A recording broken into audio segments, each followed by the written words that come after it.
Before I ask what impressed you about this or depressed you about this chapter, I want to say a couple of things about Lukács that may not be. Lukács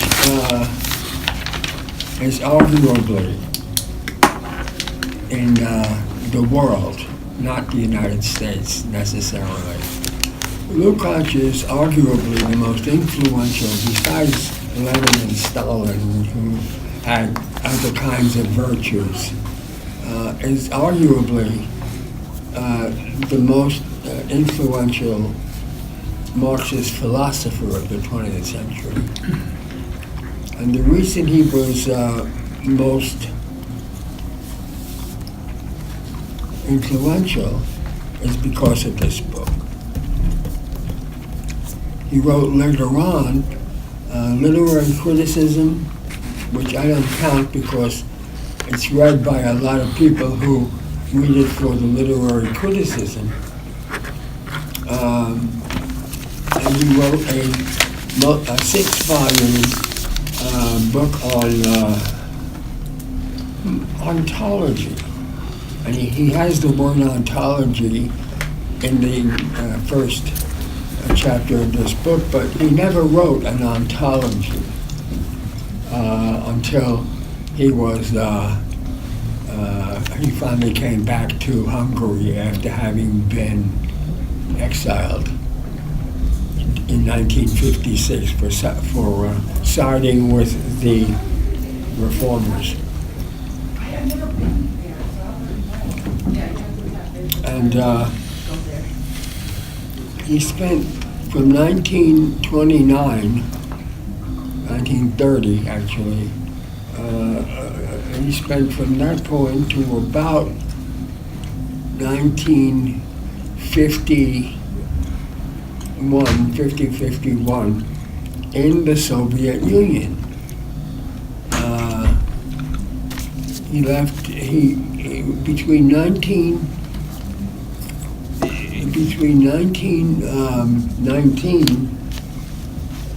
his birth and 1920s, actually 29, he lived in Europe, first in Hungary, then in the Soviet Union, then back in Hungary. He was a very prominent Marxist. He was Minister of Education and Minister of Culture. But his Marxism, which is broadly about education and culture, is not specifically about education or culture.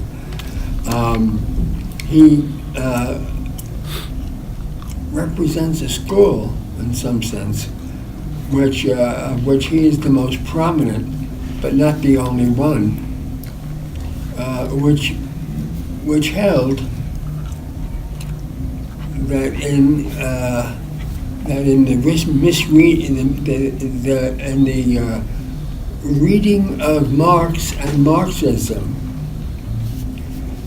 one had to do something which is rarely, if ever, done by others still, which is to deal with soup as well as nuts, which means every aspect that he has, he thinks is important for the understanding of the fundamentals of Marxism. It is therefore significant to read Lukács's History and Class Consciousness because it covers the waterfront, it covers soup to nuts, and takes up a lot of interesting and important questions. Next week, I'm going to hand you a first-class headache. And you'll come in and we'll probably deal with it for 2 weeks. I would like you to read the essay in this book called Reification and the Consciousness of the Proletariat. As much as you can, but focus on the first two sections of that book. It is not that essay. It is not a simple essay to read, although it was among all of these essays the one mostly read and mostly quoted.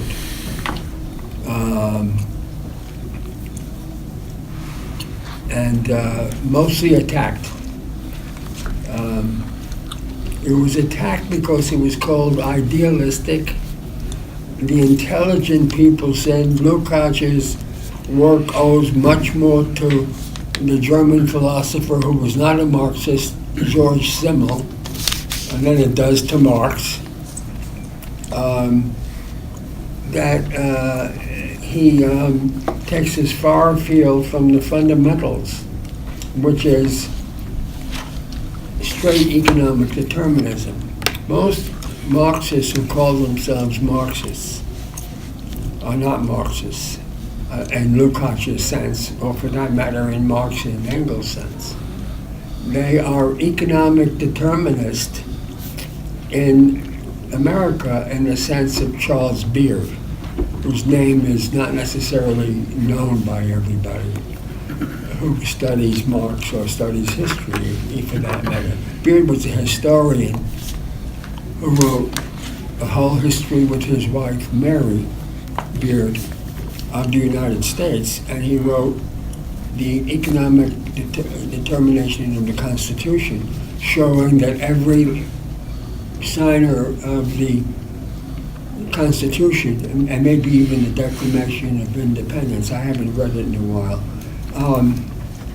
was in it because they would gain economically from independence, which, to say the least, is a simplification and a reduction. I'm going to need some water. I'll go get it. Yeah, okay. I'll get it. Yeah, I'll get it. I got an extra. You have one? Let's carry extra. Oh, you brought it with you, okay, all right. You need one too? You want one? You're gonna, yeah? No, this is Okay. Brother Stanley. Yeah, okay. Thank you.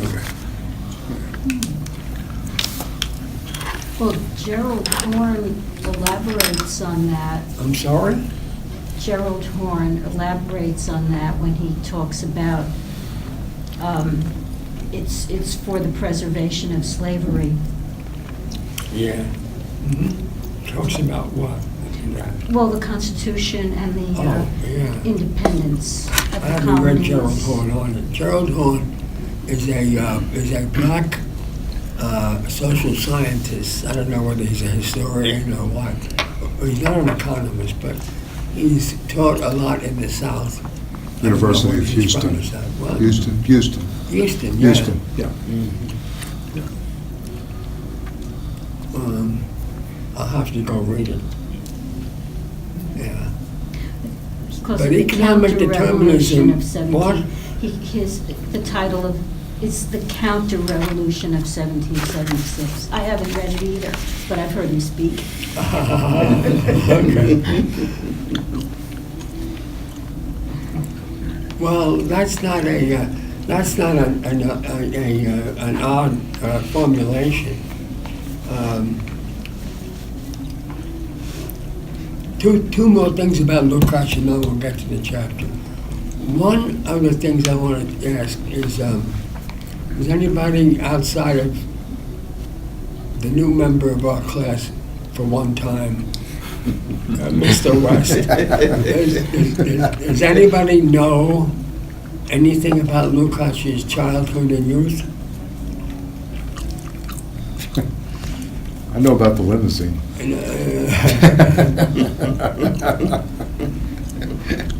Lukács was born in the year 1885, the same year as was born another great Marxist philosopher with whom he disagreed but was very close to at one time, Ernst Bloch, B-L-O-C-H.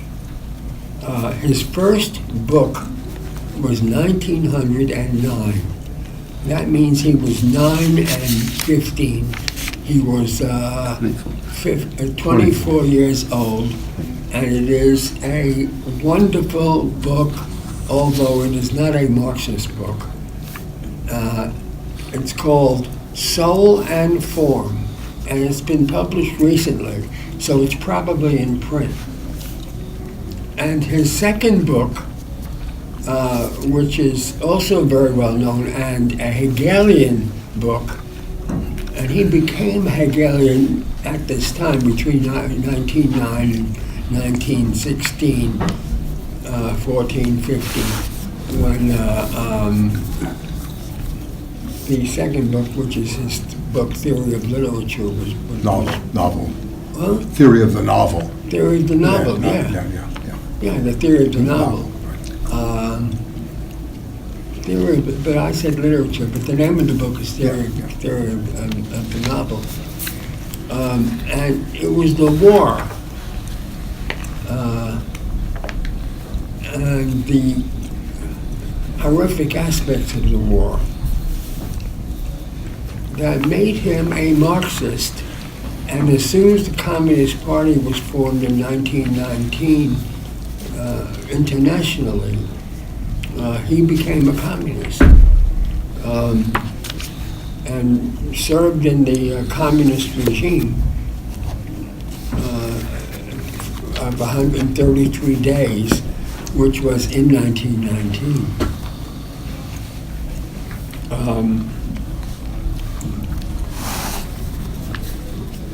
His best friend was Bela Bartok.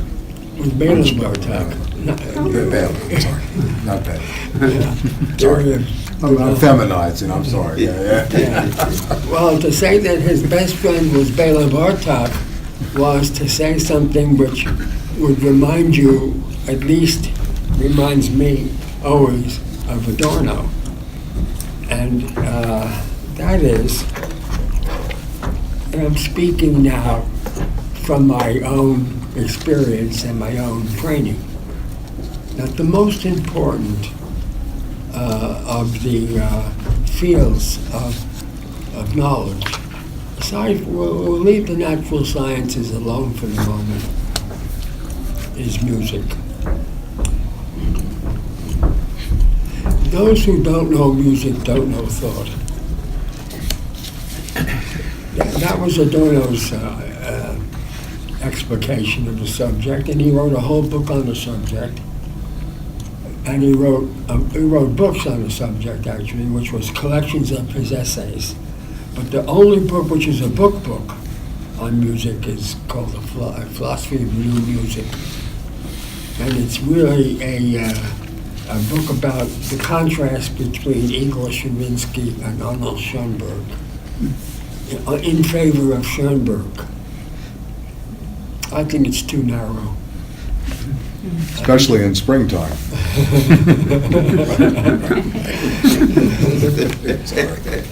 Not that it's too narrow in his criticism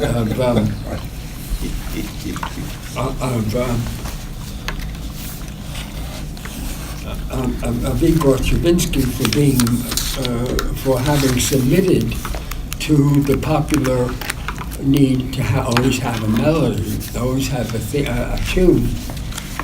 But also because anybody who had a tune after roughly 1909 as a leading theme of his or her work was considered to be a conformist. Only those who abolished the melody and wrote and did not write in conformity with 19th century melodic practice had a capacity for dissonance, but only if they had adopted seriality, which was Schoenberg's mode, where the melody really, after the second movement of the second string quartet, after that, the melody literally disappears. In his work, he wrote a Serenade, Opus 25, one Opus 38, countless sonatas, and other orchestral works. He even orchestrated a work of Bach. Anyway, Lukács, as far as I know, except in his literary work, in his Marxist works, did not write about music. And his literary work is mainly literary, without the connection explicit, although it purports to be a Marxist interpretation of leading novels, important novels. He wrote a novel about a book about Thomas Mann. He wrote a book about Solzhenitsyn. And needless to say, he wrote books that followed his own mentor, Karl Marx. Karl Marx's favorite novelist was Balzac. Honoré de Balzac. You weren't going to say a word, right? And he wrote a book on Balzac. So, I mean, that was a long history. That was a period of, a good 20 years in the Soviet Union. What did he do? And I think I said this last week. But what did he do in Vienna? He was an agent of the Communist International. He went to Vienna to escape repression in Hungary, to be an agent. Not to be a critic, not to be a philosopher, but to be part of the party apparatus. And of course, about the same time, the head of the Central European Communist International was somebody he had to know because that was his boss, which was hardly ever discussed anywhere. Joseph Tito. Which may account for Tito as well as Lukács. Tito's deviation from Marxism, which was really orthodox, not his concept of orthodoxy. Tito's deviation was to have initiated during and after the Yugoslav Revolution communes within the factories to, in part, run the factories. In some factories in Tito's Yugoslavia, the managers were elected by the workers, not appointed by the government. And in other factories, they were appointed by the government, especially the munitions factories. A little contradiction. All right. So, folks, what did you get from this chapter? I don't mean just opinion, I mean questions, comments.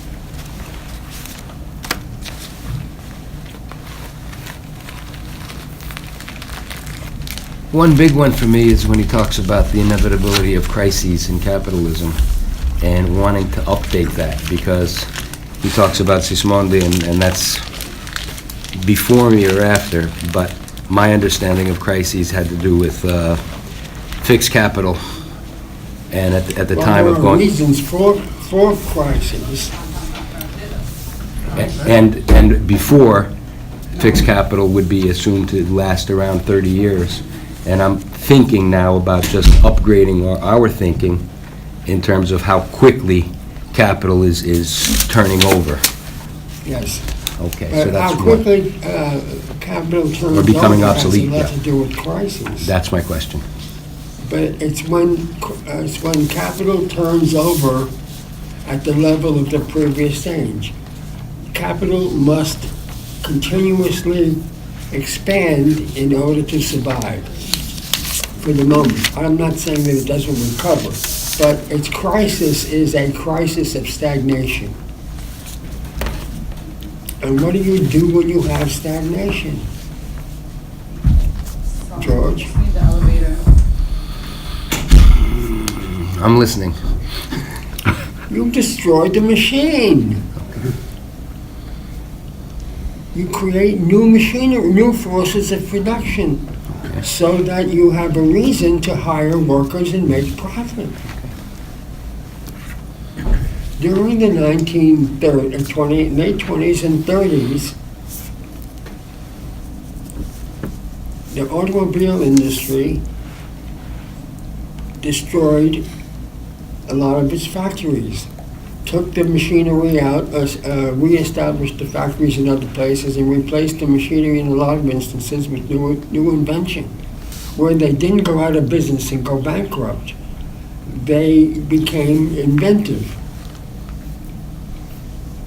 And what was interesting about the post-Second World War period in the automobile industry is that some of the new inventions which were being implemented in Europe and Japan and Korea were not adopted in the United States. Let me give you an example. In the production of steel, which is a major component of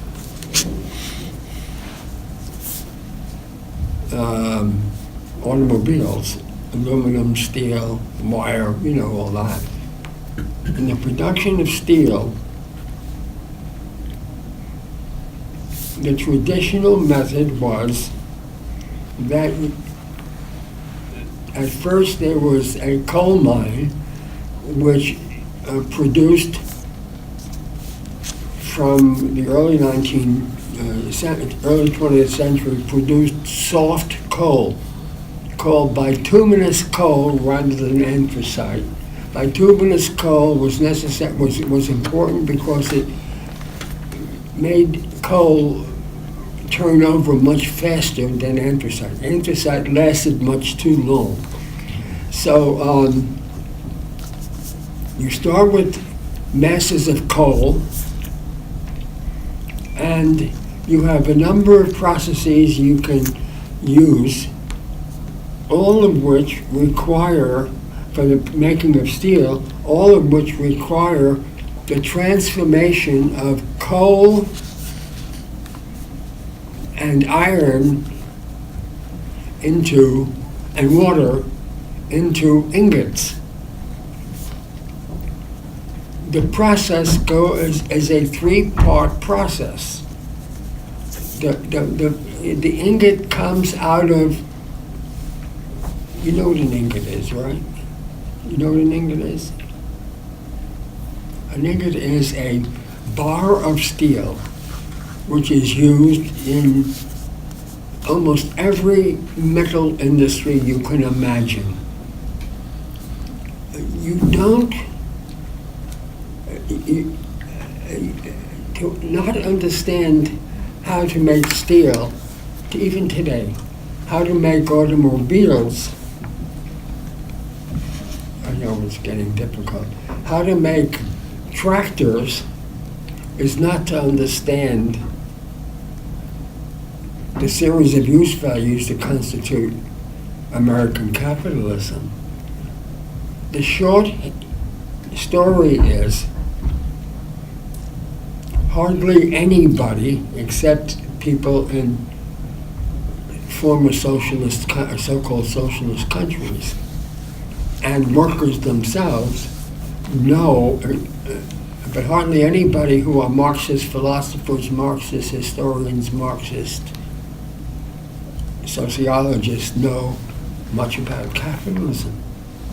They know finance sometimes, but they don't know capitalism is a series of transformation of use values into exchange values, is it not?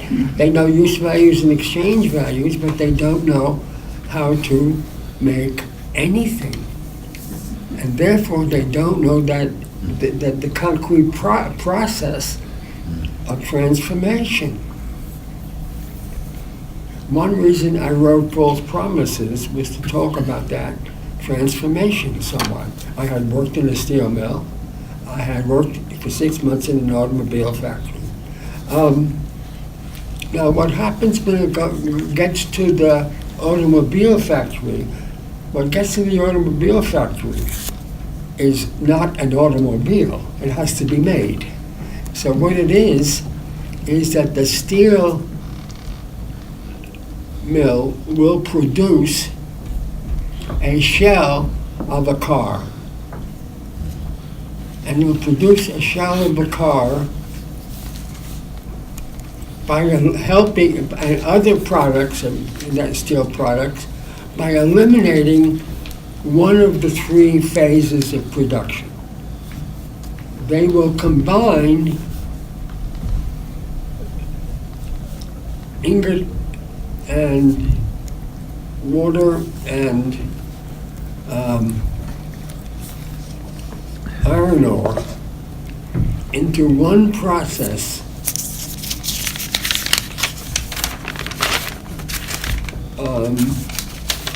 and they will also eliminate one of the processes of automobile manufacturing by producing the skeleton of the body.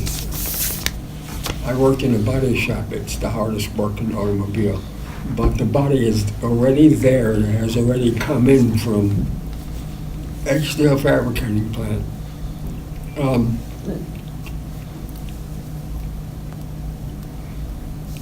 When you don't know anything by that, you should ask yourself, what do I mean by that I'm a Marxist? I mean,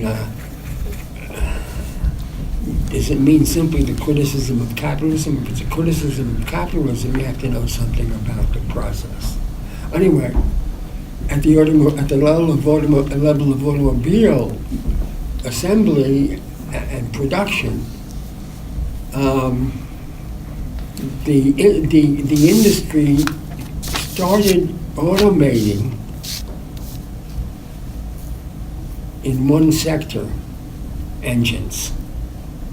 And they would not start the engine manufacturing in Detroit, because Phil Levine was in Detroit. A million Phil Levines. And General Bakers. You were not going to. You went to Cleveland. Cleveland was the birthplace of engine manufacturing, of automated engine manufacturing in the automobile industry, and it eliminated. And what it meant was, it eliminated the whole assembly process by a synthetic process of manufacturing. You stuck all kinds of ingredients in a single machine, which synthesized all of these products and came out with an engine. They didn't do this in automobiles until the 1980s, 20 years after the Toyota, 20 years after the Nissan, and they were way behind. General Motors almost went under because it didn't use its money to reinvest in the industry. It actually used its money to build 3 yachts for its chief executive. No, that's literally one of the major things. And it may use its money to finance other industries that it was interested in, rather than modernizing the automobile industry, because it is often believed by automobile workers, not without reason, that what the industry was doing by being 20 years behind. Or to create smaller cars, too, What? right? Or to create smaller cars. Or to create Yeah. smaller cars, was to abolish the industry in the United States. Right. Not to feel that Japanese and European cars were competitors. They let them get to be 23% of the consumer market. Because they were all somewhere else. When, if they had in 1960s introduced automation in engine manufacturing, and I can go through the automobile, the assembly process as well, if they had done that, they would have still had Japanese cars and European cars. It would have been 5%, 7%, like Volvo, like BMW, like Mercedes-Benz. Instead, the Japanese industry came in, as we know, like gangbusters. And why didn't they do anything? For decades. Do the business experts ask this question? No. Did the left ask this question? No. And as you know, they became finance capital companies That's too. right, General yes. Motors Acceptance I'm talking Corporation. about the Ford rank and Credit, file. yeah, the rank and file. Activist, Yeah, leftist. right. But the choice was made to go into the financing business too, and not to modernize. This is not as you said. This was a- entirely an Yeah, unconscious yeah, process. right. I'm going to give you one more example, then we're going to go right to the text. I read Hannah Arendt quite seriously at one point, and I said to myself, Hannah Arendt was a disillusioned Marxist. All of her categories come out of Marx, and she comes to different conclusions, like the separation of work and labor. Labor is animal activity, and work is human activity. Can you imagine? But where does she get work and labor as a central category? She could get it out of Adam Smith, but I don't think so. And Well, in she her had- case, it was Aristotle. What'd you say? Aristotle. Aristotle. Aristotle. Yeah, but she knew Marx. No, of course. And she She was lived also under Marx. interested in Marx. Yeah. When False Promises came out, she was among the prominent people who invited me for 4 o'clock Sunday tea to talk about False Promises. Anyway, let's get to the thing. You should say a little more about that, though. Oh. What's that It's getting interesting conversation? here. All right. He was a Fascinating footnote. Of course, Mr. Aronowitz, whatever you said about the working class breaking from the past, what could not happen. I think the rest of the book is totally valid. That's what she said. And yet, what you say in the book explains why we are still at the situation in the United States and in most of Western Europe of triumphant capitalism. What you underestimated was its degree, the degree to which it could adapt to changing circumstances, including competition. Well, how did it adapt in the case of the working class? It's in that book, if you ever read that book. But it's in Marx, and it's everywhere. Where real Marxists talk about things. Any idea? You've been reading, right? Yes. Have you stumbled over it? I actually didn't. Sorry, I Have couldn't you hear been what you reading were this saying. guy Harvey? David He Harvey? doesn't have the least idea. Not the least. I'm sorry to say that. He's a very nice guy. He's not from Detroit, that's why, I'm just kidding. David Harvey once came up to me at the Graduate Center and said, "You know about technology. Will you explain this?" And then he gave me a story about technology which he didn't understand. And he knew nothing about technology, nothing. Well, technology is as Marcuse knew, was one of the central categories of Marx's own work. That's what he meant by the self-operating textile loom, right? Mechanization. You know, that feudalism gives you the hand loom and capitalism gives you the mechanical loom. He was into technology very deeply, but wove it into his writings over and over again. Lukács also wrote about technology, but in a different way. And Harvey thinks you can be a Marxist without knowing anything about technology. And for that reason, he teaches a book that doesn't have much to do with technology over and over again, Capital Volume 1. And that, of course, is a piece of shit. Capital is full of it. The chapter on mechanism, the chapter on machinery and modern industry is a major contribution to the displacement of labor by technology. And the Grundrisse is all full of this displacement of labor. And Volume 3 is all full of this displacement of labor by machinery. Well, I'm not saying you have to be a worker to know about technology. I'm saying that you have to know about technology to be a Marxist, or to be a historical materialist, as I call it. Because I was embarrassed in 1970 to write a book on Marxism, because Marxism was, to my view, at that point, bankrupt. And Marxism in 2019 is still more or less bankrupt. They're going back to capital over and over again as if it was the last word. And of course, what Marx says is that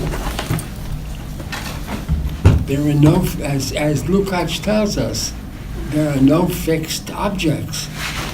The object as well as the subject is in constant formation and destruction, including you and me. And that has to be traced. Why is it that you have to oppose the notion of fixed capital in the absolute sense? Why do you have to have a conception of constant motion both at the subject and object level? And one of the reasons is because you find, either empirically or theoretically, you can do it either way, by the way, that the subject can become an object, and often does, and the object can become a subject, and often does. They're in constant interchange as well as reformation. Subject and object are not fixed entities. How can you not learn that?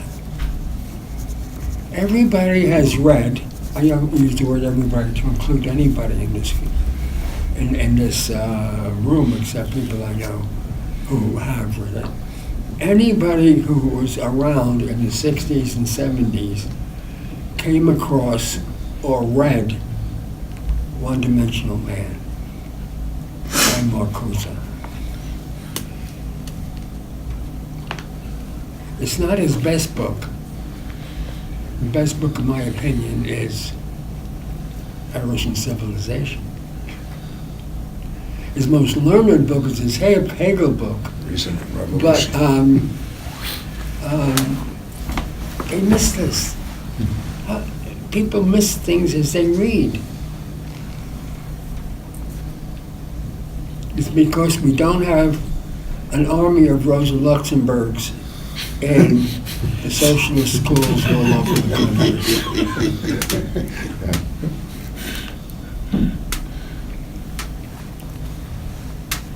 What's interesting that Mumford, who was not really an academic, was the not one really who a wrote. Marxist either. Yeah, I know, but he wrote on technology. That's You right. know, and you really didn't get any, That's he right. understood technology, maybe not as a Marxist, but certainly wrote on The it. city in history. The city in history.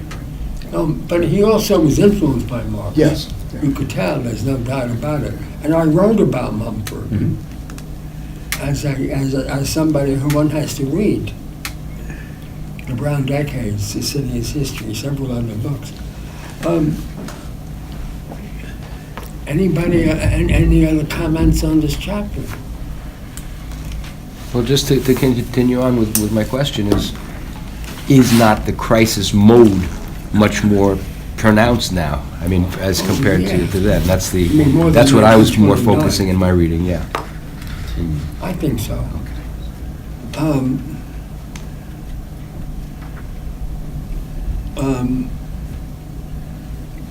Lenin actually believed, and it's in Imperialism and the Highest Stage of Capitalism, if you read it carefully enough, that two things are true of capitalism. One is that war is its mode of reproduction, primary mode of reproduction, and that since war has displaced ordinary reproduction, capitalism is in a period of permanent crisis. It means it has to constantly destroy capital and the process of making goods, mostly armaments. Did you know that? Do you know at the top of your head what the military budget is for 2019? Oh, it's a 710 billion, something Huh? like that. Something like that. Yeah, 710, 740 billion. That's correct. Yeah. And what does that mean? It means a third of the entire national budget is military. We live in a period, in this country especially, because the United States is also the leading capitalist country of the world, not the most dynamic, but the leading capitalist country in the world. We live in a period of permanent war and permanent crisis. And the crisis appears because of the war, and because the war does not reproduce on an expanded scale unless it is done by legislation. The United States Congress receives from the administration, Obama as well as Trump, a budget to pass, and they do not cut 10 cents from the budget. Obama, however, tried in his first term to cut the budget, and he got slammed upside the head, and he gave it up and just gave them what they wanted. Permanent crisis. Thank you. And he does that in the first chapter.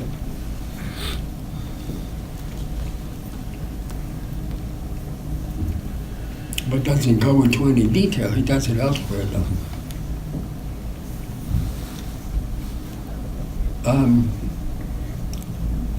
Well, going back to where we began, with the Manifesto of the Communist Party, Marxist talks about capitalism as a system of crisis. It Right. creates crisis. It's not That's like right. it's just the creates inevitability it. of It crisis. creates It's a creation of crisis in a constant And it constant it moment, doesn't right? adapt anymore That's- as much as it employs crisis as a means of getting out of the crisis. And then that re-employment is also another form of crisis. It's also a vast waste of labor power and of labor product, right? $770 billion a year is a tremendous waste of capital. And we're astonished to learn that someone from Boeing will now be in the cabinet. It's a shock to the system to hear the latest appointee. Boeing, earlier days at Boeing. That's the But reward for building reliable airplanes. Yes, Boeing's sin was the worst of all sins. And it can't be emphasized enough. One of the characteristics of capital in general is that it produces goods that are almost out of order the moment they appear. They're no longer up to date. But the one thing that was also true after the Second World War, because of the United States emergence as the only possible major producer for a while, but also because of the alleged competition, is that you had to have a product which was not going to match automobile-made deaths or any other death. It's got to be a relatively very modest product, injury and accident product. And airplanes became one of those products. You can't run 157 people into the ground if the product once in 20 is going to crash. one flight in 20. It has to be, one flight every 50 years. But Boeing had a problem of inspection. You should have seen the GM plant in Linden, New Jersey when I worked there. We used to say, as a joke, there were some weeks that when there were more inspectors than workers on the line. Because they couldn't afford to be crashing people. Some of them would include politicians, generals, major religious leaders. They couldn't do it. But Boeing basically disobeyed the rule. And that's why they're being brought up. Not because they had an accident here and there. They found that they had not installed the inspection system to the 737, Super 737.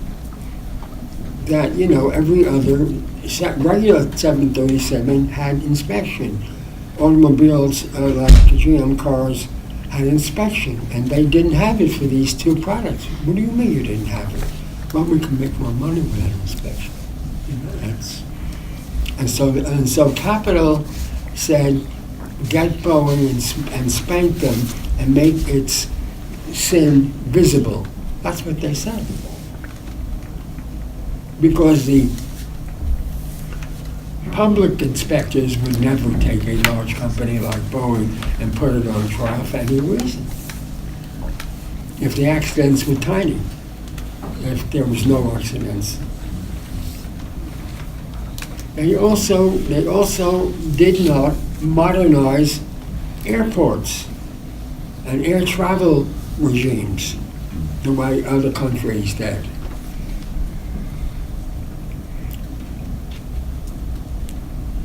You walk into Paris airport, into the leading Paris airport, and you will walk in and almost walk on the plane. No 3-hour, 4-hour, 5-hour waits. None. And I did it many times. You walk into the Yugoslav airline, in 15, 20 minutes you can get in and out. You can get inspected and on a very brief line and board the plane. German airlines, up until recently, were very reliable. And American airlines were reliable. Less so than they were, because they canceled a lot more American airlines than they did French airlines. They canceled the flights. Americans canceled the flights so that they were at least not going to have lots of travel. I never entered a flight sweating that I was going to get grounded, to death. But they committed a sin. And so they are going to be spanked. They're not going to be put out of business unless a combination of factors reduces consumption radically for the 737 that they had the two flights that crashed. You notice that there was a big crash by United Airlines about 2 decades ago. They haven't had a crash in 2 decades. They're disciplined. They know what is impermissible. What is permissible in terms of cheating, they'll do it all the time, but they won't do it to sacrifice lives, which Boeing did consciously. Even though 1 in 20, 30, 40 flights in that super airliner might not crash, inevitably 1 in 20, 30, 40 of the ones without inspection will. Because what they do with inspection is they force it to repair. And we had an inspection in the factory as well. And in the factory, we had repairs. So you had the first one, inspectors in the factory, and then it went to the field, and there was a second inspection by the government and by the company. There were two inspections by the company and one by the government. And they eliminated their own inspection. We also designed an airplane that needs to fix itself in That's right. midair. It's like Which is which is a danger in and of itself. Major Tom to ground control. You know what they do when they find a significant flaw? They take the goddamn plane or car and then put it back on the line. On the final assembly, indeed, they put it back on the line. There's more care in airline and automobile inspection than almost any other industry. So much money is involved, they're not going to let themselves get hoodwinked. But Boeing decided Problem to do- still, Stanley, is all the foreign cars handle much better than being a constant rental, person. Sure. For me, I'm the Kia, the Volkswagen, the Hyundai, the Nissan, the Toyotas. They Well, all that's handle better than any of the GM, Ford, built That's right. cars. Right. Oh, Even though a lot are not. My 96 producing. Lincoln is still humming Well, along. that's 96, maybe. Yeah. So you want to know? You want to know? Yeah. You want to know the function of nationalism, the most reactionary ideology of capitalism? Yeah, I'm listening. GM, Ford, Right, sure. Fiat, Chrysler. Sure. They will have the majority of rental cars, Right. overwhelming majority, although not necessarily in New York or Montreal. That's true. Yeah, that's true. That's They have right. my profile. It's funny, I see no American cars there. There are no other questions or comments? Just, I think you're really updating it, what you just Huh? said. I think you're updating it, what you just said, in the sense that the problems Boeing just had have a lot to do with the software changing, the technology that Yeah. we're getting back into here. That's right. And artificial intelligence that you're saying there, and trying to keep up with that, so. But it's a technological problem, when you don't have those industrial engineers going in there to fix it. Yeah. Technology, you're still a bourgeois theorist. Mhm. I mean, I'm sorry to say it so starkly. Okay. I mean, I'm talking about people who are grappling with the fundamentals and teaching the fundamentals. They have to teach, as part of it, technology and its function from the 19th century. I think it raises an issue, though, that is it's a crucial one in terms of just what you've been about and your whole sense of vocation as an intellectual. That there's a real sense in which you look at that last paragraph in that essay. You remember it says, Orthodox Marxism is no guardian of tradition. You all remember that? Right. It is no guardian of tradition. It's eternal vigilance of the prophet proclaiming the relation between the immediate tasks of the present and the totality of the historical process. Yes. Now, you think about that in terms of, Stanley's text of 1981, The Crisis of Historical Materialism, is really his history in class consciousness. Just like Lukács's history in class consciousness is really his crisis of historical materialism, which is to say that Stanley is the exemplary follower of Lukács at the highest level of what it means to be an intellectual, because it's really about the crisis of understanding the totality of capitalism as a historical phenomenon. How do you keep and track him of as all well. that? He says the same thing. I said the same You say thing. I said it in London. You said it in Years London. ago. It's okay. It's okay. I'm glad we're on the same The truth page. can be told in different contexts. But the reason why this is very important is because for me, it means then to talk about updating this thing. you see. What are the ways in which we have become so disarmed in understanding these crises. Things get taken for granted. Because the things are taken for granted. There's a whole host of different spheres and parts, because, I mean, what Lukács is saying is that the synecdochic imagination, which is a relation between parts and wholes and how you understand a system, an empire, right? And if you can't keep track of the relation between the parts that help constitute the concrete totality that is forever changing, that's shot through with contradiction, shot through with antagonism, especially class struggle, but not only class struggle. Yeah. Because he's writing at a time in which 3 empires have collapsed. The Austro-Hungarian Empire, gone. Right? The Ottoman Empire, gone. The Tsarist Empire, gone. We're getting massive insurgency of the Soviet Revolution. This is March 1919 in this essay. He just become a communist a few months before. Right? A major totality undergoing fundamental transformation. Most people can't understand it. And the narrow Marxists can't understand it. Just keeping track of the economy. Now here we are in 2019, where there's no major counter-hegemonic move against the hegemony of capitalism at all.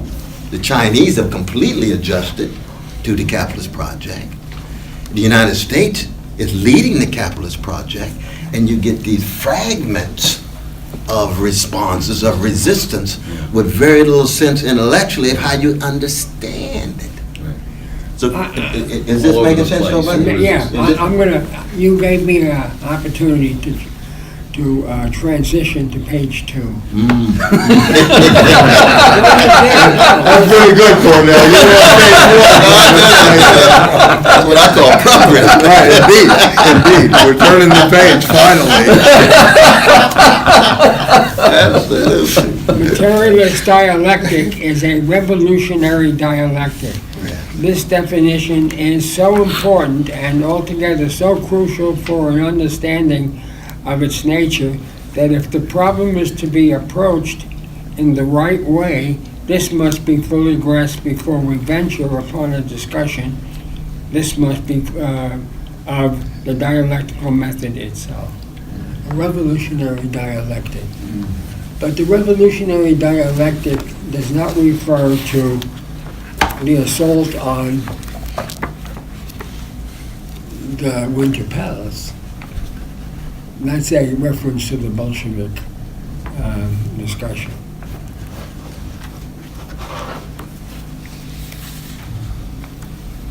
The issue turns on the question of theory and practice, and this is not merely in the sense given it by Marx when he says in his first critique of Hegel, that theory becomes a material force when it grips the masses.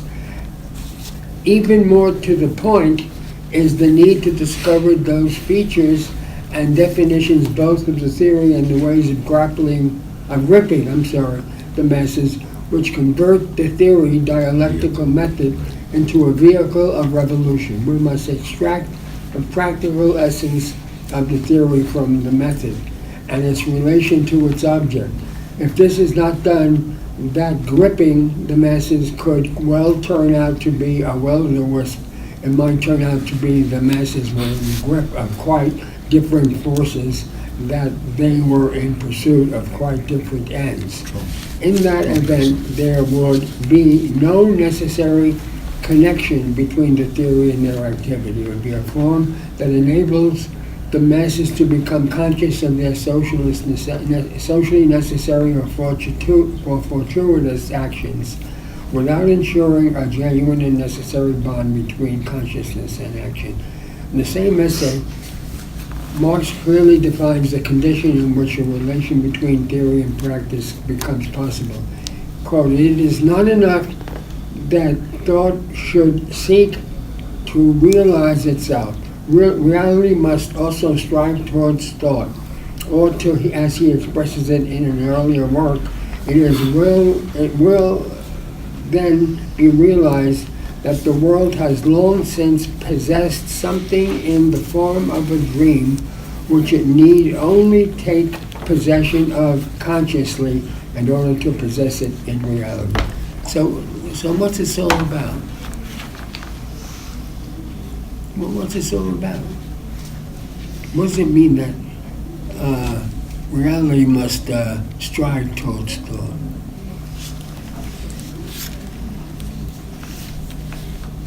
A consciousness of the totality, the links to stuff.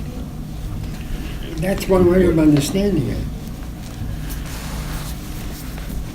An everyday activity Yeah. has to move towards, Action. no, that's action. I mean, that that you have a concept of, developing a concept of revolutionary possibility, and that you take action to fundamentally realize that. I did a lot of work with some locals, not all locals, of DC 37. The engineers local, the librarians local, for a short time, the clerks local, the women who do the actual everyday activity of the city. I always encountered, never missed, that there were some individuals who, at some level, had consciously decided that they were historical materialists, that they were dialectical in their understanding of things. As often as not, I would ask them quite innocently, are there study groups in the local that study this stuff? And they said, almost uniformly, if I initiated those study groups, I would be taken out by the leadership. That was the leadership Victor Cotbound. Anybody who tried to organize beyond the contract was going to be... That's public advocacy for you, Stanley. That's right. So that the problem we have in the United States is that there are probably tens of thousands, I wouldn't say hundreds of thousands, probably tens of thousands of people at all stages, at all sectors of the workforce, who have some version of this conscious grasp of class and of the necessity for revolution. But we have almost no union outside of the Longshore Union on the West Coast, not the Longshore and Warehouse Union, the Longshore Union, where the rank and file as a whole, it feels itself to be at some level with affinity to revolution. We have a lot of radicals, some of them in leadership in locals. And by radical, they mean joining the anti-war movement, being for action on climate change. We have a union of 23,000, union and representation of 23,000 at PSC, and the leadership at that level is radical. At the level of the contract, you could interface it with almost any contract in the country, and you would find almost no difference.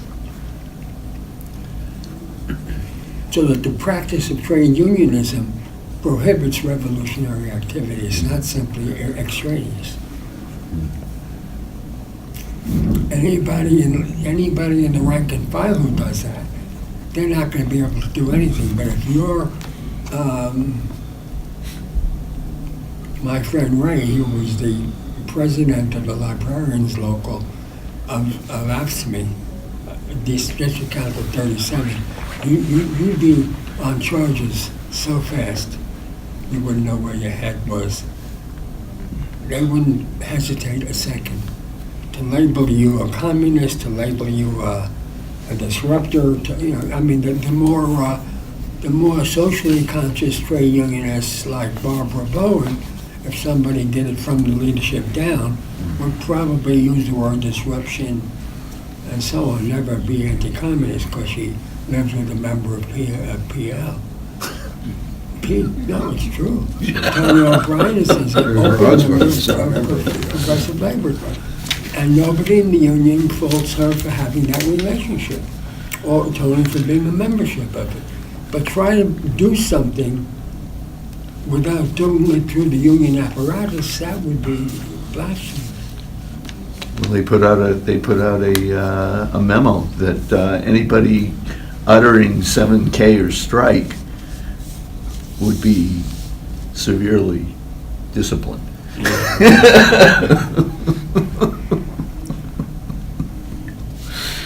Around the adjunct stuff. Oh yeah, the adjuncts are the worst. I mean, I can do as a full-timer what I want, pretty much. They'll fight you, but the adjunct will never get another job as an adjunct in the city university.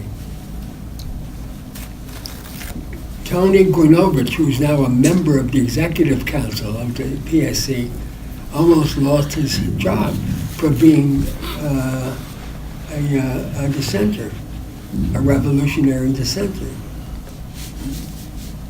He voted for the last contract. I mean, he does everything, but he's he's a good historian. So he's a revolutionary communist. Anything before 1898. Now, he's a good guy. That's where the book finished. That's where the book finished, 1898, on labor and race. Right. Page 3. Stanley, just going back to what you just said, I mean, do you see that as a symptom of a kind of general trend of anti-intellectualism in the United States?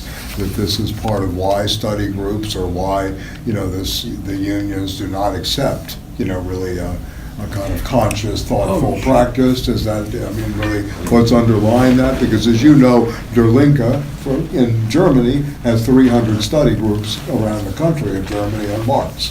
Right? I mean, at least they sponsored it. Not that it's had a great result in the immediate sense. I've had an evolution of my attitude towards the endless study of Marx. Mm-hmm.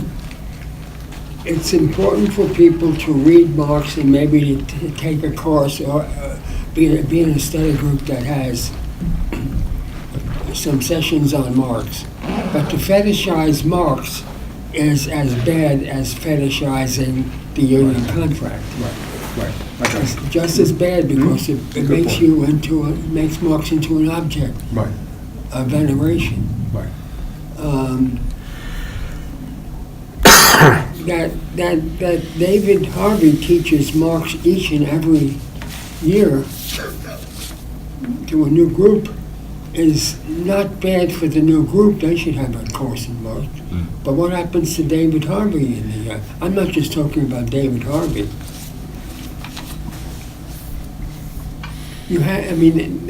And there is the object and the subject, and you've got to recognize this is a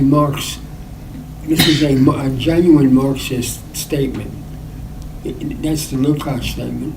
That the subject is always changing and the object is always changing. Marx, capitalism in 2019 simply has some characteristics that remind you of Capital, which was published in 1867, and most of which do not, except the profit part of it.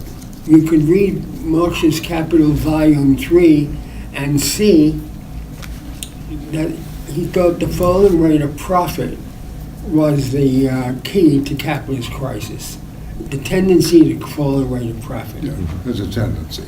The tendency. Yeah, right. What's happened to the tendency of the falling rate of profit? It's become the falling rate of profit without a tendency. And so you have 100 million Marxists who believe that the falling rate of profit is the origin of the crisis and will be the origin of the revolution. The falling rate of profit, if you read Volume 3 of Capital, the falling rate of profit is defined quite simply.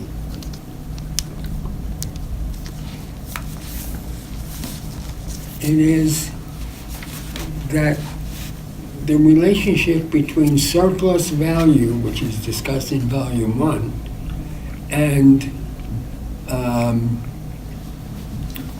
constant plus variable capital, that relationship has so radically changed that capital can no longer generate a net surplus from the process of production and distribution.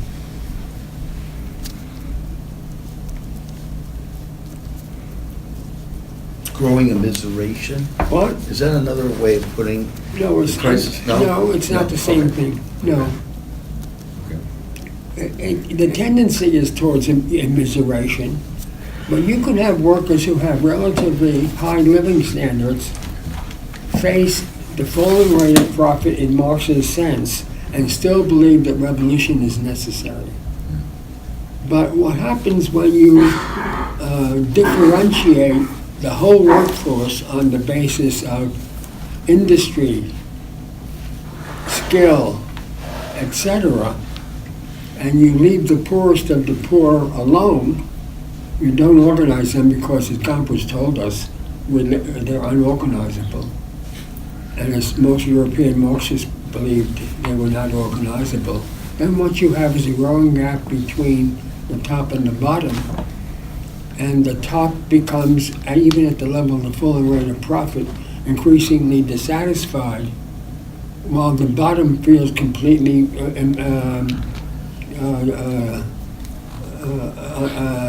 unorganizable, that they are desolate.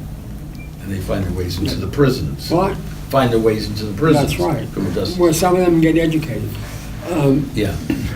Yeah. We've Well, taught. Less pumping iron, more pumping the No, brain. huh? no. Yeah, right. Taught. Yeah. Right. And what the falling rate, but you see, when people have to face the falling rate of profit, and it gets transferred, it gets solved by cutting the wage rate, you're going to begin to get some kind of rebellion. That was the rebellion between 1930 and 1938 in the United States. But the rebellion did not take the form of revolutionary communism or even revolutionary socialism in the broader sense, because the most skilled workers were not laid off. Because when they organized into the automobile workers union, the steel workers union, the rubber workers union, the clothing workers, and etc., they got raises. That group got raises. The communists, no less than Walter Reuther, the socialist, when they were organizing in the mass production industries of Toledo, but especially Detroit and Cleveland and so on, they didn't look at the fate of the farm workers. They didn't look at the fate of the most of the garment workers at the bottom of the scale. They didn't look at the working poor. They looked at their own relative advantages. They rebelled. And when the rebellion ended up in recognition in 1937 by GM, when one sit-in strike in Fisher Valley number 4 in Flint, Michigan, when one sit-down strike caused General Motors to recognize the UAW for the entire chain. What does that tell you? It didn't tell the communists anything. They thought the reason we got that is because we're so strong. I believe that may be part of the story, but the reason we got that was because GM came to a realization that if Flint became the model for the entire industry, if the workers had to fight for every step of the way, they'd become at least radicalized and they'd become subject to revolutionary ideas. So let's organize from the top. Now, Ford did not recognize the union. But when you come to the UAW and you talk about the militancy, has anybody read Nelson Lichtenstein's book, The Most Dangerous Man in Detroit? Did you find Lichtenstein talking about the differentiation among the workers in different companies? No. He's a Trotskyist. He knows what he's doing. Workers are workers are workers are workers. You never differentiate. You never try to understand these incredible moves by the company. The company was, in one single stroke, co-opting an entire union. And guess what? The most conservative section of the UAW's membership in auto is GM. Why? I mean, did they ever ask this question? It's because GM's paternalism was the most pointed that they had to fight for every step of the way in Ford and Chrysler. That's true. You want a militant labor force, you go to Chrysler, which was led local by Trotskyists. Of course, they were the most revolutionary sounding and had the best line on the struggle. Compared to the communists after 1937, who were very soft. And that carries forward into Hamtramck in the 1970s. Explain what Hamtramck is. It's when the plant in Hamtramck, Michigan, the Chrysler plant, Dodge, Maine. Dodge, Maine is Chrysler, by the way. Yeah. They formed a community and a local auto workers group. What was it? The Drum. Huh? Drum. Right. Dodge Revolutionary Union Movement. Right. They were going to have communism in one union. They were. They were armed, not only with weapons of criticism of weapons, the other kind of weapons. Capital adapts. The union adapts.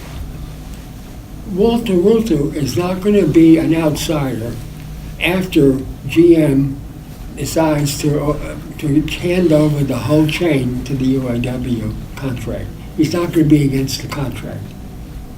And the communists are not going to be against the contract, although there were real battles.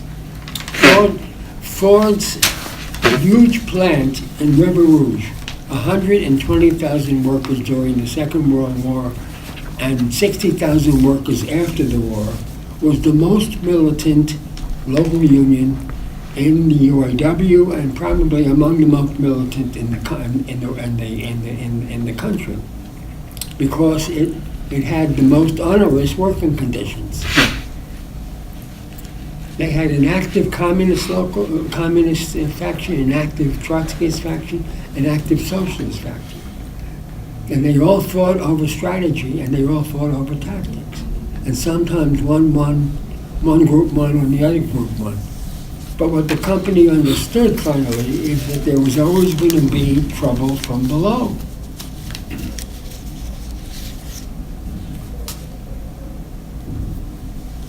And at some point, they had sections of the local by industry, because lots of different sub-industries were in that local. They weren't all assembling cars. They were making steel, They were making engines, there was all kinds of things they were making. And they were all fighting each other and all fighting the company.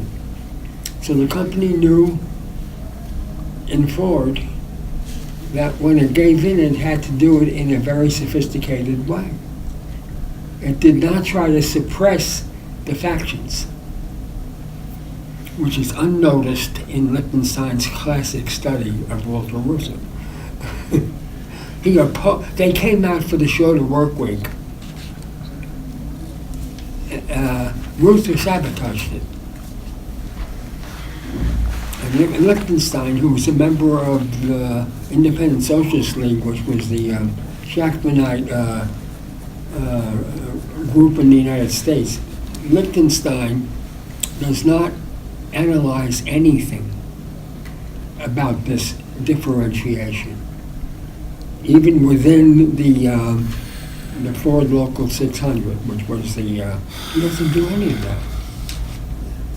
It's all about auto as the progressive model of the labor movement.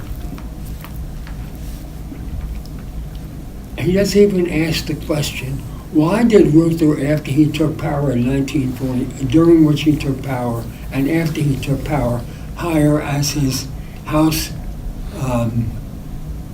guards, no, his main advisors, only followers of Trotsky, but not Trotsky of the Socialist Workers' Party, but the other Trotsky, who finally entered the Democratic Party and took Trotskyists like Michael Harrington into the Democratic Party. Michael Harrington, who on the merger of the Democratic Socialist Organizing Committee and the New American Movement, said to the negotiating committee, please do not take up the question of the Democratic Party as an item of struggle. That has to be left alone. And we agreed to leave it alone. We should not have done that. We should not have merged. I acknowledge my mistake. I was on the negotiating committee that made DSA. I acknowledge my mistake, but none of my comrades have acknowledged their mistake, although they will acknowledge it privately. Okay, we have a heading. The only thing I did wrong is stay in Mississippi. We have a heading for this. The only thing you did wrong was stay in Mississippi a day too long. Right. Well, I knew a lot of those Shachtmanites who were on Reuther's staff. A very small minority of them became more radicalized after the death, or during the death even, of Walter Reuther. As one of them was Paul Schrade, the West Coast director, who I became very good friends with. But most of them slipped into the apparatus. Yeah. Well, your Baltimore friends never did. No. Of ma'am, the Pappas and, No, they never. remember. They never did. No. We got- Well, there were always differences. Mhm. Schrade had an idea which I consider to be one of the most radical, not revolutionary, most radical ideas in the labor movement that nobody's taken up. When I hear Paul's idea, Paul was from Southern California. When I lived in California for 4 years, we were hanging out together, not frequently, but often. Often enough so it's not accidentally or occasionally. This was his. He was a member of New American Movement, by the way. This was his idea. The American legal system regards, in criminal cases, a person innocent until proven guilty. The contract and the labor movement as a whole has accepted the idea that the worker who gets fired, or workers who get fired, are guilty until proven innocent. Why don't we come out for and make a campaign on the principle that in the labor movement, workers should be considered innocent until proven guilty, and nobody gets fired. But it's an American idea. Nobody took him up except me and a few others. But everybody thought that was impossible. I'll give you another example of impossible, which goes to some of Lukács's idea. Here was an impossible idea. I was informed in 2014 when I published Death and Life of American Labor. The trouble with my book is that it was utopian, and that the labor movement and the workers themselves were destroying themselves, and there's no hope of revival. And I said,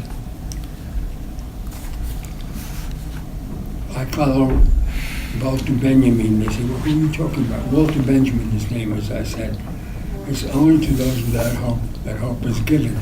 And then, of course, you have the teachers in West Virginia 3 years later, and then Georgia, and then, can you believe, Chicago. all of these places in the South, without unions, they struck and didn't necessarily sign contracts. They all got concessions from the boards of education or state education commission, but they didn't, I think, except in West Virginia, they didn't insist on unions that, they all belonged to a union, but they didn't insist on unionization as a condition for settling their grievances. And nobody has drawn the conclusion from that. You read all these foolish commentaries. I may have to write about it, because contract unionism is still so overwhelming. 99% would be probably an overstatement. It's 98.6%. Probably 101. What? Probably 101%. No, it's not. It's really going not. down. Because a lot of Yeah, a couple, construction, yeah. the musicians Right, union musicians, has yeah. contracts now, which was a concession to companies like the New York Philharmonic. That was a company, it wasn't a job. Mm-hmm. But generally speaking, the musicians union had the following principle,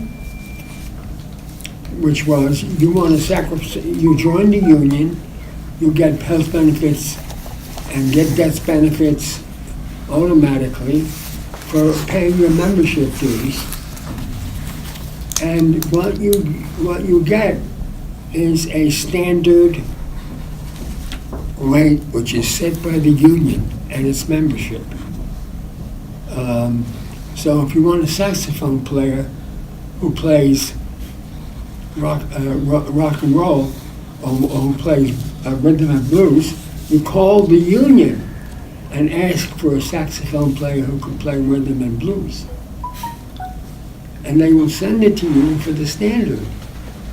Only when you don't have it's a classical workers' union. It's not a all-around workers, but it has jazz membership now, but not rock and roll membership, except for individuals who want to support the union, most of whom are in important bands. And they don't get contracts. But there are still people who perform at weddings or other social affairs who are union members, who get their job not through the people who sponsor the wedding for $10,000 or $20,000, but through the union. And call up and say, I need a saxophone player who will play Tommy Dorsey. Adorno's favorite, yeah.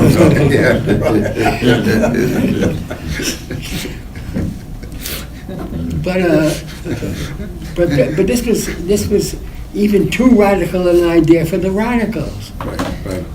The radicals don't come up with ideas in the labor movement. You have another question, George? Go ahead. Okay, back to your session a couple weeks ago when we were reading The Left Turn and Organization, and we read the chapter Yeah. on Towards the Methodology of the Problem of Organization. Yeah. Same book, I know it's not the assignment for today, but I don't want to read the whole passage, but on page 310, I'll just get down to it, is that the consciousness of the proletariat will remain at the stage of relative bourgeoisification. And that's where Professor West was talking about the totality, or bringing it up, and that's in this passage too. Where is it? Okay. Is it lower page? 310 in the or middle of the page. What? 310 in the middle of the page. Middle of the page. The objectively extremely precarious position of the bourgeois society is endowed in the minds of the workers with all its erstwhile stability. In many respects, the proletariat is still caught up in the old capitalist forms of thought and feeling. On the other hand, then he talked about Mensheviks, I don't want to get into that, but now, I'll generalize it, that the unions now consciously labor to ensure that the merely spontaneous movements of the proletariat is what should remain on the level of pure spontaneity. They strive to prevent them from turning their attention to the totality, whether this be territorial, professional, etc., or whether it involves synthesizing the economic movement with the political one. And reading that, and that's why I'm this way, the Cubans in Miami, Venezuelans in Miami, I would say have taken on that kind of a attitude or position. But what's disturbing to me is how to maintain, and that's why I want to take advantage of the new class member here today a little bit. How can the obrero in Venezuela maintain the dignity while you have this totality just crashing down upon you, saying that, we have a constitutional, we have to have this guy and this guy, and blah, blah, blah, blah, blah. So I've said enough, I do you think, think in the terms of the answer- question. But the question really deals with, similar to the one I asked you a couple weeks ago when you were talking about people not really understanding what they're reading, how do you reach them? But when you're there, I don't know, I've said enough. I want to ask, how do we maintain that dialogue and keep it not where it's spontaneous, like here, not just spontaneous, I was saying, like here we have movements. The embassy is taken over or trying to be held out in Washington. So they cut off the lights, they cut off the water, that's going to die. It's deeper than that has to be, or to get away from just quick spontaneous, so. Well, you don't Tongue's get going. away from it. What you get, he didn't ever say that, not anywhere.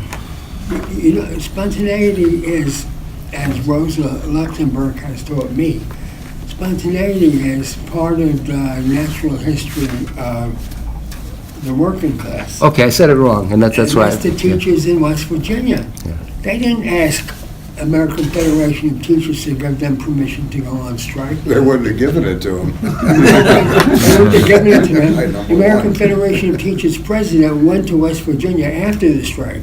She wasn't going to get fooled by a group of workers requesting a strike, so they went on strike.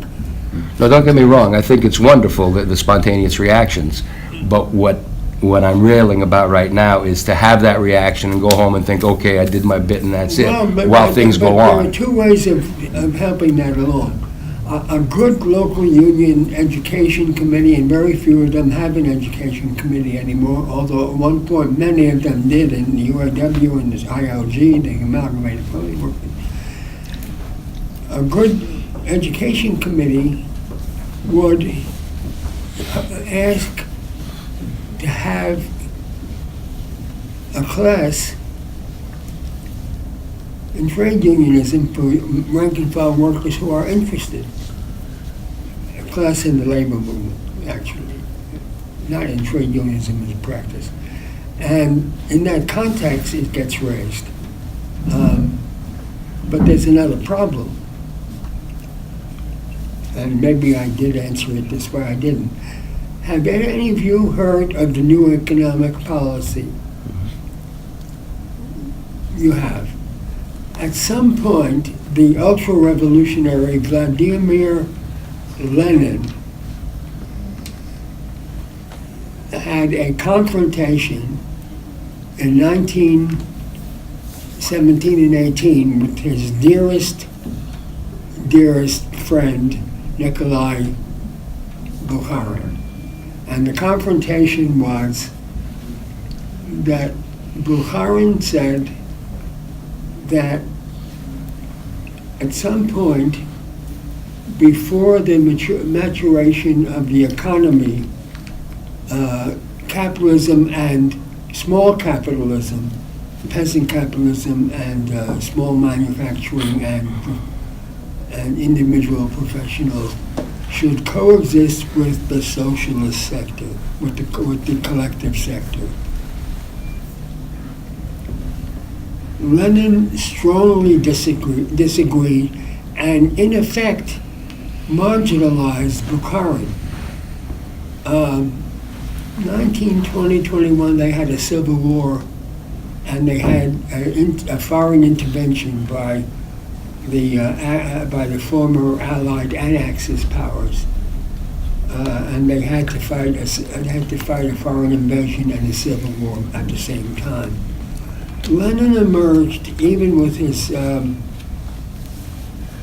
problems, he emerged from the confrontation with a revolutionary suggestion. It was called the new economic policy, gradualism.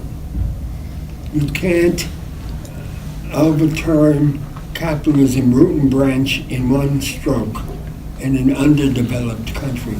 That would be left to the countries like Germany, England, France, the United States, etc. That would be it.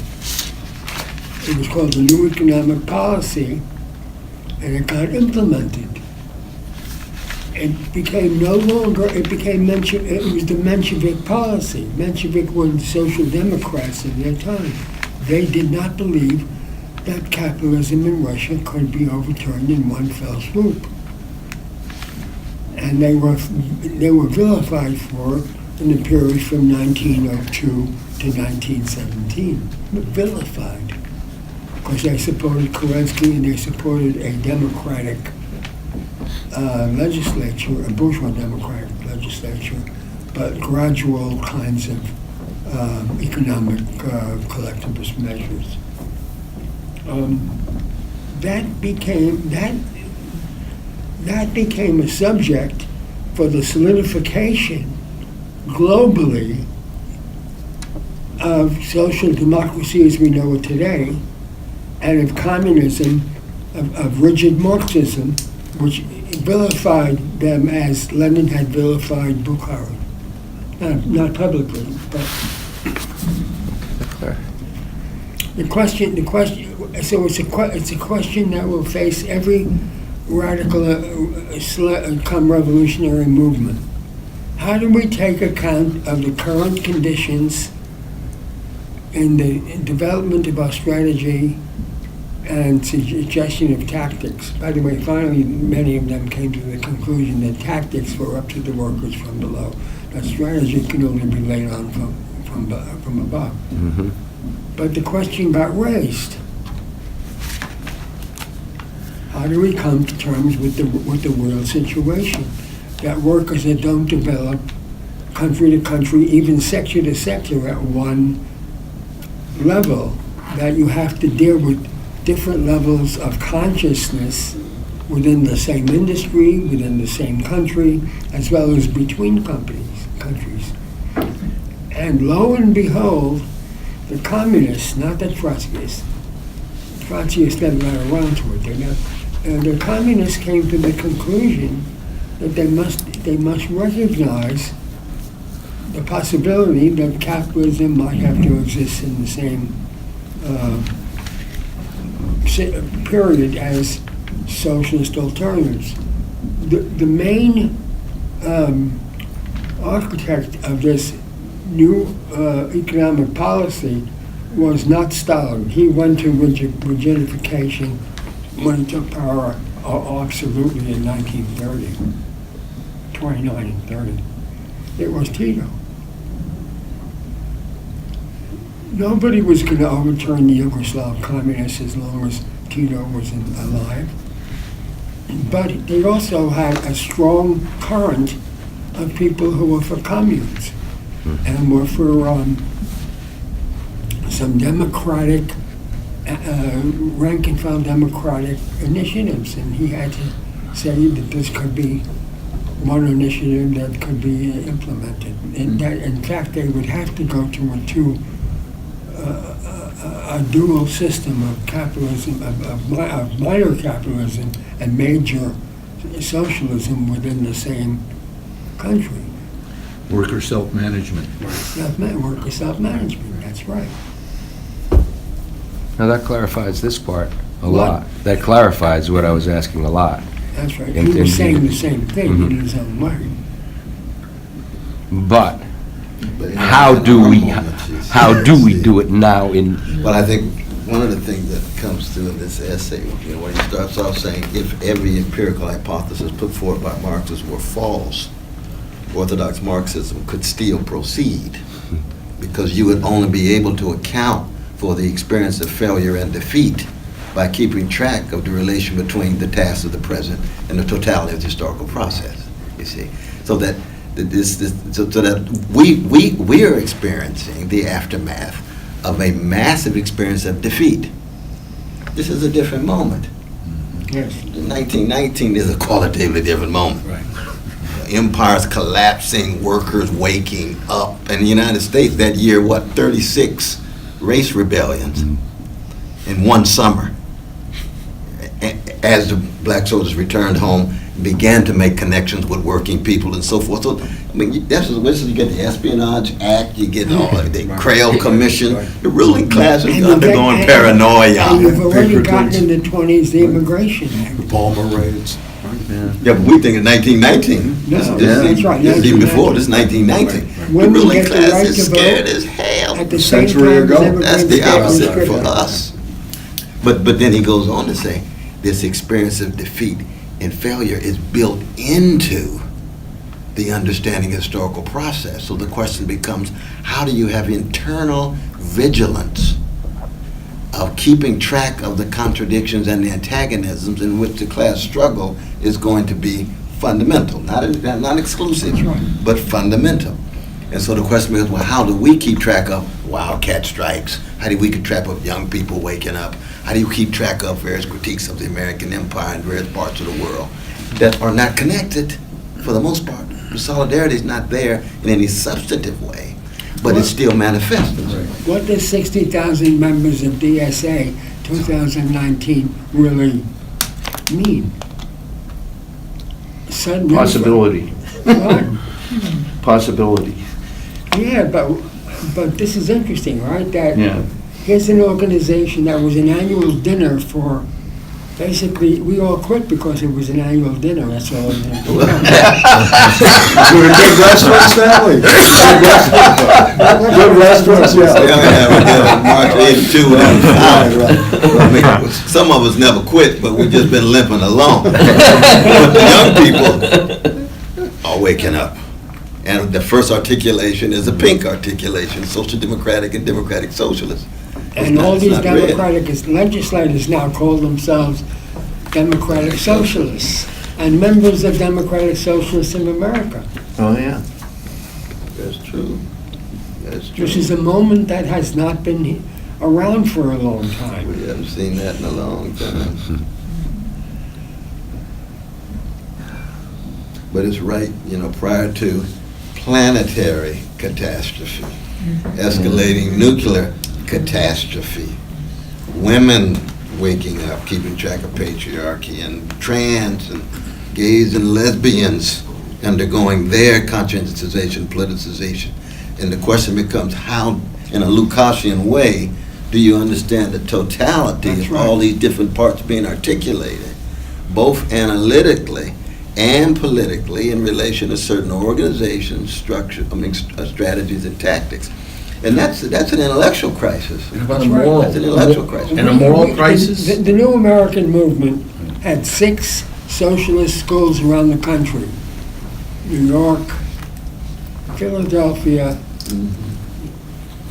Baltimore, Los Angeles, and Santa Cruz. one more. Was it San Francisco? They were. Yeah, I think San Francisco. And in those schools, we taught this stuff, not all from the same perspective, but we were teaching basically theory and practice, and at conventions we had conferences before the convention of the New American Movement annually on Antonio Gramsci, and the schools taught Gramsci as well, and they brought Gramsci to the school, to the convention. I guess it was seminars, which not everybody attended, but it didn't matter. Because the New American Movement had a commitment to education of this kind, political education. We didn't as a whole have my critique of contract unionism, but we had my critique of unionism. I was on the top committee. Richard Healy, Dorothy Healy's son, was on the top committee. Barbara Aronowitz was on the top committee, and she was arguably the most militant of all of us. She was for no contract, no compromise about the DSOC, and she was for no compromise with the Democratic Party for sure, which we all agreed to. Barbara? What? Is that what you mean, Barbara? Barbara, yeah. But we all ended up on the political executive committee. That's right. March 1982, Democratic Socialists of America, founded 37 years ago. And she once said to me, she said, well, what do you expect? My mentor was Stanley Aronowitz. We had a committee on the West Side called Committee for Independent Political Action. She was organizing rent strikes, and I was the Gris Eminence. Jimmy Weinstein wanted to be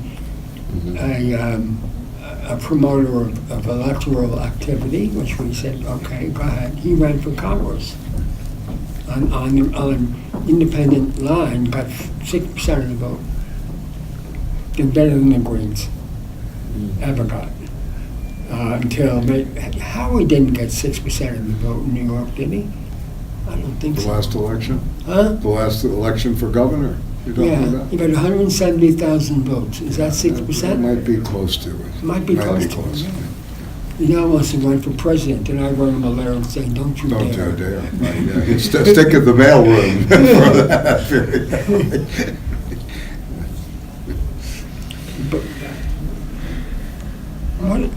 But nothing else? You just read it as if you had read it before? David, is that right? I did read it before, but it's like, there's stuff that comes out that's just, Was there something new? it's not new, it's just like, oh, this is what he means, or oh, this is how it applies. It's just like, just to reread it, brings his insights, Mm-hmm. I did have a question, though.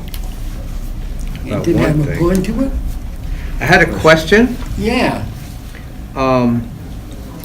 One thing I couldn't fathom was at the bottom near the bottom of page 19. The paragraph in the middle of the page, the end of the paragraph. Urged? Marx urged? What? You mean Marx urged? Yes, the end of that paragraph. It says, in its universe, there is a formal equality, he means capitalism's universe. There is a formal equality for all men. The economic relations that directly determine the metabolic exchange between men and nature progressively disappear. Man becomes, in the true sense of the word, a social being. Society becomes the reality for man. Now, how does, I don't... Oh, that's good. What? That's good that you raised it. Yeah, it's a good. Yeah, I don't good point. understand how the economic relations that directly determine the exchange disappear, progressively disappear.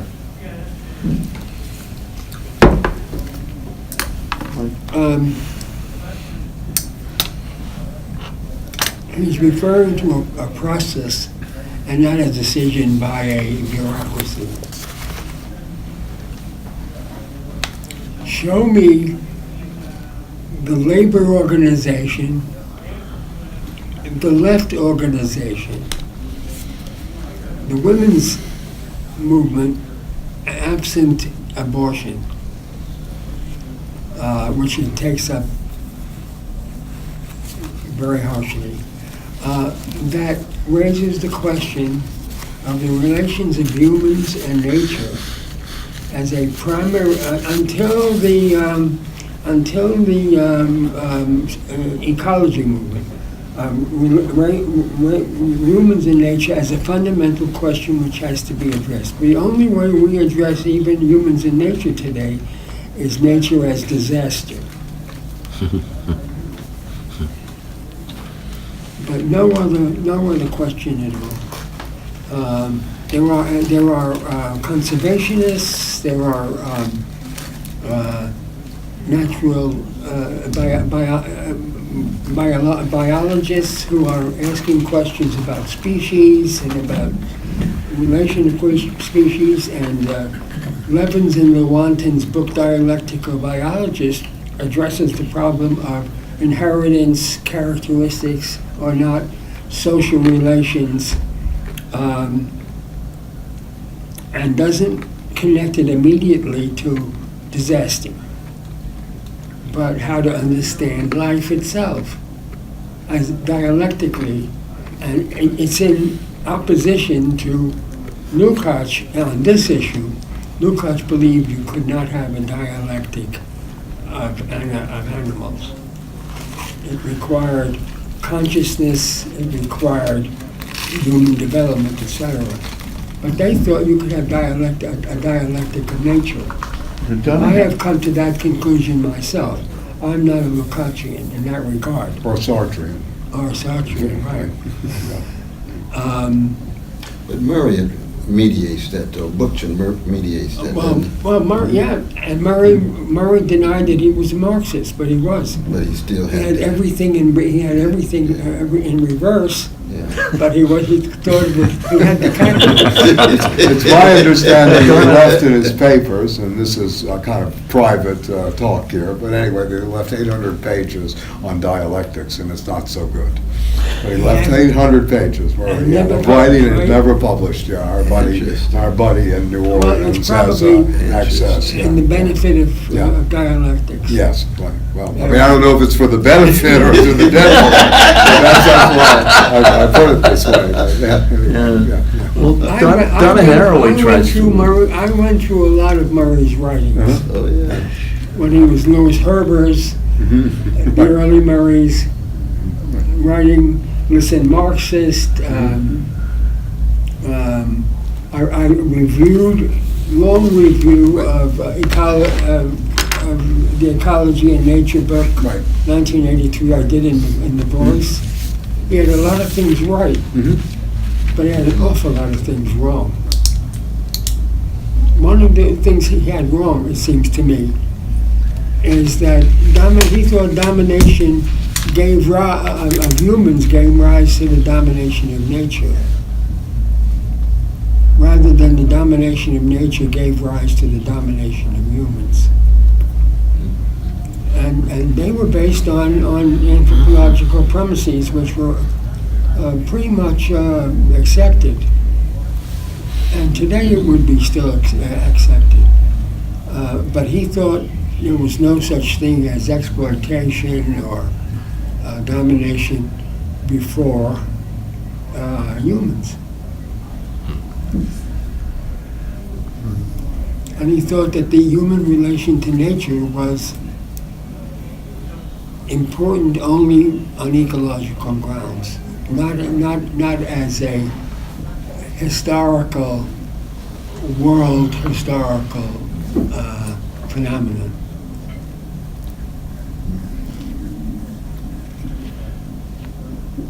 Yeah, I think Donna Haraway tries to engage that. Yeah, well, sure.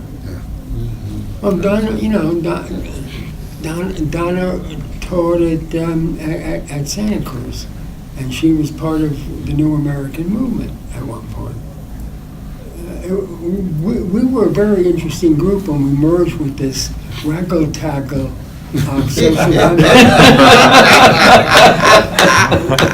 I have to confess, I brought this guy into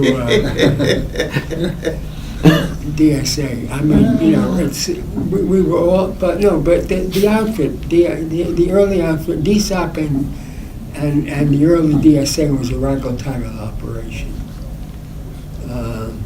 We had some intense conversations. We did. Oh, yes. It was something else. But that was New York.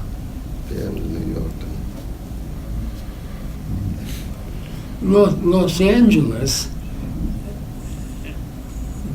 the New American Movement, and had a school which was a flourishing school with a couple of hundred students who took about a dozen courses.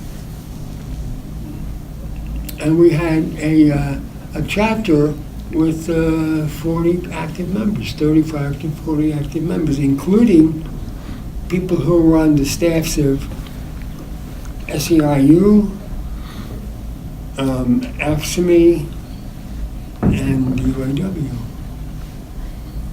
Not on the staff of the UAW, but in the members of the UAW. Mostly the aircraft part of UAW. They had a big aircraft division at one point. Oh, by the way, let me just, before she comes in, she's giving us time, Of course, we're not in the same place. Aren't you having a class? Yeah, I'll have a class, yeah. I'm not in any hurry. Where were your classmates? I think it's going to meet down here. They have both of the classes here, so people will know to come. Don't worry about it, yeah. Next week, Yeah. reification. Please come in with some questions, and if you have trouble, say, I didn't have, like George says, and David said, I don't know what the hell that's all about, or I'm not sure what it's all about. So you're reading the phenomena of reification, right, and the antinomies of bourgeois thought, right? So. Now, to be perfectly clear, reification is not an idea that only begins in Marx. In fact, it doesn't begin in Marx. The concept of reification is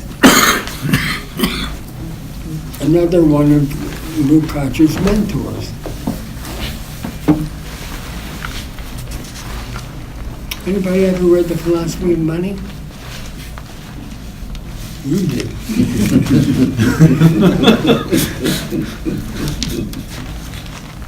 Please tell the class who it's by and... It's published 1900 by the great Georg Simmel, Simmel, who was probably the greatest public intellectual of his day in Germany. Revised in 1907, but originally 1900. The great Georg Simmel was not.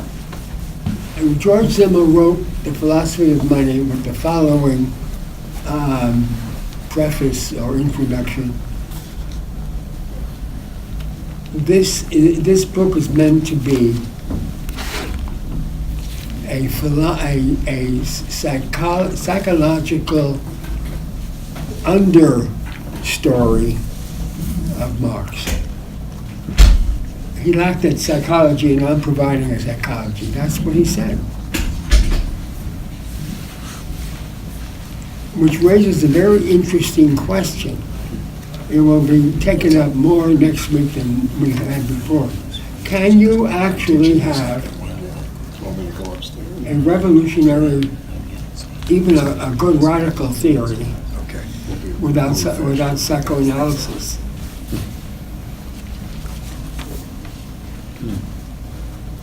Say that again, no, brother? Can you have a good radical theory, even a radical practice, revolutionary theory or practice, without psychoanalysis? Marcuse didn't believe you could.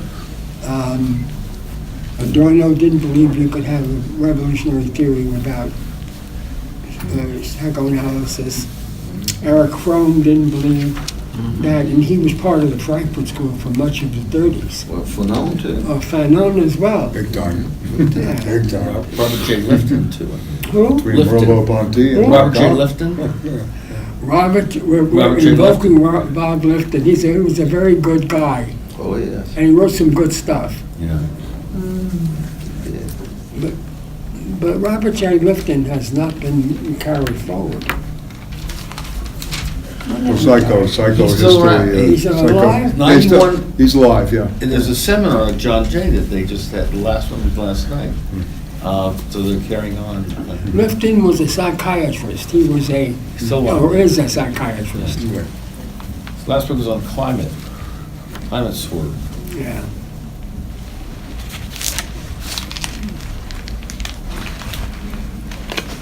Fanon is not read by most radicals who think of themselves as Marxists, as a psychoanalyst, who's read as a revolutionary, but not That's true. his debt Just to recently- Freudian psychoanalysis. Right. Just recently translated her 700 pages of his clinical studies. The two just came out in English. They had been out in French for about a year and a half, but very fast translation. Who published it? I forgot who has the name. I have it. I got it in French because I saw it at the Franz Gallery Fanon, huh? Yeah. It's 600-700 pages of clinical studies during the colonial disorders. It's a kind of an extension of black skin, white masks, and that period from 52 up until the FLN period. In Algeria. Excepting Fanon, Yeah. who was black revolutionary in Africa and was in fact reified, in my view, from most point of view. And, anybody who worked with psychoanalysis as part of a totality of theoretical discourse and reflection is considered by the mainstream to be, including communists and socialists as well, to be bourgeois sociologists or bourgeois economists and so on. Psychoanalysis is mystification. You know why? Because you can't touch a lot of it. Because you can't see a lot of it. Right. Empiricism, sublime.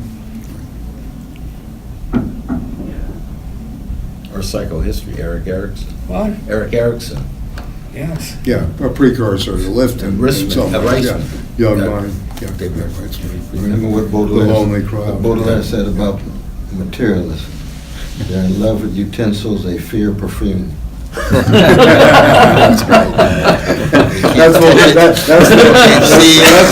the real flower of evil. All that invisible stuff. Love, perfume, Right. processes beneath the narrow surface of empirical reality. They fear you. Right. Baudelaire has a way, the poets have a way of getting Yeah, there. they do.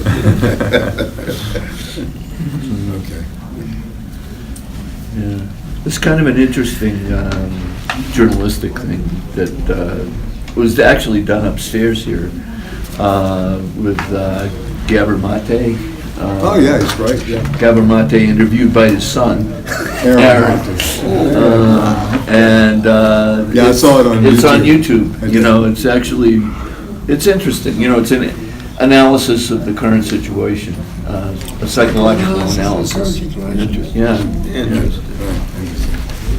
We gotta let your class. Yeah, it's okay, they're here, it's all right, yeah. They wait around, This is yeah. good stuff. Yeah. I mean, I think, Stanley, going back to what you were saying about the Marxists not taking up psychoanalysis, I mean, one of the reasons that Althusser wrote Lacan and Freud was to educate, of course, around that. Marcuse, obviously, Eros and Civilization. Yeah. Notwithstanding the problems of his reading, I agree with you. Yes, indeed. Okay, fair enough.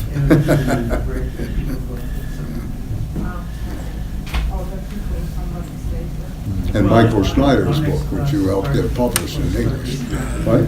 Neurosis and Civilization is the English title, but in German, Neurosis and Class Struggle. A Marxist Freudian synthesis. Civilization for class Class struggle. struggle. Can you imagine? U.S. publishing. Going back to what we were talking about earlier, what is civilization? You're talking about deodorizing. Right, a word. right. From perfume to deodorizing, right? Civilization. My God. Well, this is rich stuff, I Yeah. can tell you that. This is a blessing to be here. Well, I think we should thank Cornell for Thank you. coming today. And of course, Stanley for the great, fantastic. Yeah. And we have, by the way, this Academy for Critical Thought, and we welcome your presence next year. We're going to be using the James Baldwin High School as our site. And this is a, kind of attempted synthetic coalition between the Democracy at Work crowd, Marxist Educational Project, and the Institute for the Radical Imagination. And we're building a curriculum and all of this, but it looks like we have high school space Monday through Saturday to use to build up, regular classes. And this is at the Bayard Rustin Educational Center, on the third floor is the James Baldwin School. The rest are technical schools and business schools, so at least. Where is this now? We got the poet, 18th between 8th and 9th. Oh, okay. Yeah, in Chelsea, Lower Chelsea, yeah. It's just a conference. So we're gonna do, yeah. That's dynamite. We got some stuff going. Bayard was a very interesting guy. Yeah, I know.